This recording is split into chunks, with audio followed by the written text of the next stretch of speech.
Good morning students. आज का हमारा टॉपिक रहेगा traditional approach of political science. मैंने इसके स्कोप के बारे में पिछली क्लास में डिस्कस कर लिया था। आज हम इसके कैरेक्टरिस्टिक्स के बारे में बात करेंगे। बेसिकली ये टॉपिक आपके बीए पार्ट फर्स्ट की book foundation of political science का है, ठीक है। अब इसके जो कैरेक्टरिस्टिक्स हैं उनमें से एक कैरेक्टरिस्टिक्स यहाँ हमने लिए हैं, उन पर डिस्कस करेंगे हम।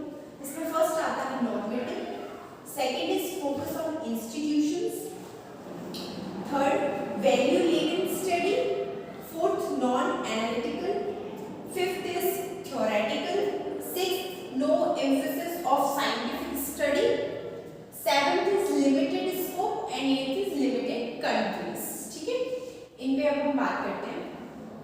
फर्स्ट आता है नॉर्मेटिव। देखो नॉर्मेटिव में क्या है, कोई भी चीज मानक रूप में कैसे है, ठीक है।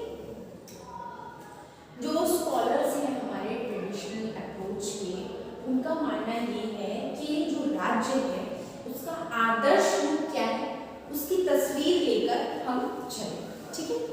इसीलिए हम कहते हैं इसको नॉर्मेटिव अप्रोच। जो मानक रूप है, ठीक है, वो इनका पर्टिकुलर एम रहता है, ठीक है। उस मानक रूप तक हम पहुंचना है, ठीक है।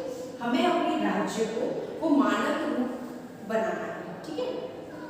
ये बोलते हैं कि हमारा राज्य ऐसा होना चाहिए और ऐसा होना चाहिए, ठीक है, जैसा भी ये चाहते हैं उसके लिए ये फिर कार्य करते हैं, मानकता लेके चलते हैं अपने, ठीक है, मानक रूप में लेके चलते हैं।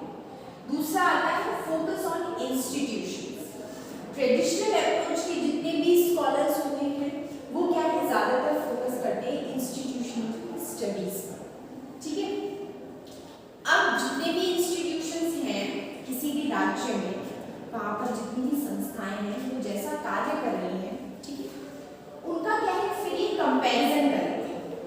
पर इन स्कॉलर्स की एक चीज होती है कि ये उन संस्थाओं का कंपैरिजन तो करते हैं पर उनमें और क्या चेंजेस होने चाहिए, इसकी बात ये थ्योरी नहीं करती है, ठीक है। ये इसकी ड्रॉबैक है। आज थर्ड आता है वैल्यू लेडेड स्टडी। मैंने आपको बताया कि ट्रेडिशनल अप्रोच में क्या है कि वैल्यूज और मॉरल पे बेस्ड है पूरी की पूरी ये थ्योरी, ठीक है। सबसे ज्यादा जोर किस पे देती है, ये वैल्यूज पे देती है, मॉरल्स पे देती है इंडिविजुअल, ठीक है। तो उस पे जोर देती है ट्रेडिशनल अप्रोच, ठीक है। प्लेटो भी आपने देखा है, एरिस्टोटल भी, ठीक है, सारे के सारे मॉरल वैल्यूज की बात करते हैं। नॉन एनालिटिकल है, ठीक है, इसमें एनालिसिस की कहीं जगह नहीं है, एनालिटिकल नहीं है ये थ्योरी ज्यादा क्या है, डिस्क्रिप्टिव, ठीक है। ये अप्रोच क्या है, डिस्क्रिप्टिव बहुत ज्यादा है।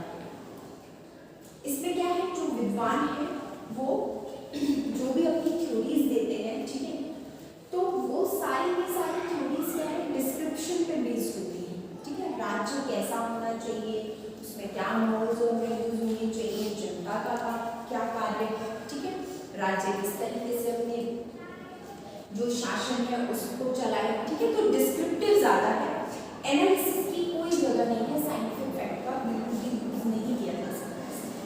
आगे चलते हैं भी थ्योरेटिकल है, जैसा मैंने आपको बताया कि विद्वान जो है अपनी थ्योरी लेके गए हैं, उनकी स्टडी हमें करनी पड़ती है, ठीक है।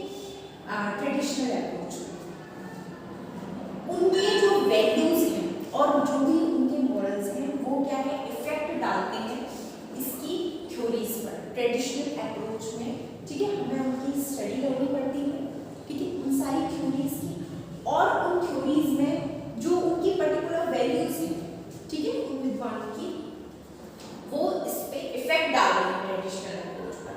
तो हम बोल सकते हैं कि ये थ्योरेटिकल है, थ्योरी बेस्ड आता है।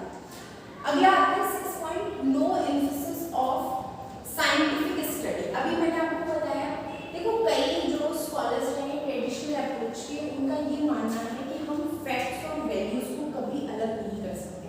हम जनरली भी देखें तो एक व्यक्ति के सारे जो पॉलिटिकल एस्पेक्ट्स हैं, ठीक है, उसका जो पॉलिटिकल बिहेवियर है, इकोनॉमिक बिहेवियर है, हम हर चीज को नहीं मान सकते, ठीक है। तो हम कह सकते हैं कि ज्यादा जो राजनीति है वो क्या है, हमारी साइंटिफिक स्टडी में बेस्ड नहीं हो सकती, इतनी साइंटिफिक नहीं हो सकती है, ठीक है। तो नो एम्फेसिस ट्रेडिशनल अप्रोच के स्कॉलर्स हैं।